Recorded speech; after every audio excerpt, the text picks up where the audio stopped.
সকল পাবলিক বিশ্ববিদ্যালয় বন্ধ করে দেওয়া হয় এবং ছাত্রদেরকে গ্রেপ্তার করা হয়।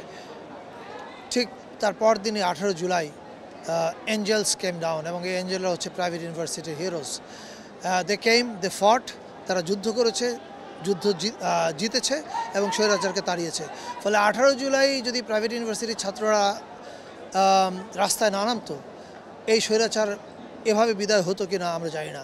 ফলে আমরা মানে কি, বাংলাদেশের সব মানুষ মনে করে যে 18 জুলাই একটা remarkable day in the history of Bangladesh, যে কারণে আমরা এটাকে প্রাইভেট ইউনিভার্সিটি রেজিস্ট্যান্স ডে ঘোষণা করেছি এবং সেটার সেন্ট্রাল সেলিব্রেশন হচ্ছে এখানে। বাট অন্যান্য প্রাইভেট ইউনিভার্সিটিতে সারাদিনই কর্মসূচি ছিল। আচ্ছা, সংস্কৃতি মন্ত্রণালয়ের পরবর্তী কর্মসূচি কি? এরকম যেমন শহীদ মিনার হচ্ছে একটি কর্মসূচি ছিল, আজকে হচ্ছে হাতিঝিলে এমপি থিয়েটারে হচ্ছে, এবং পরবর্তী নেক্সট পদক্ষেপ কি আসলে?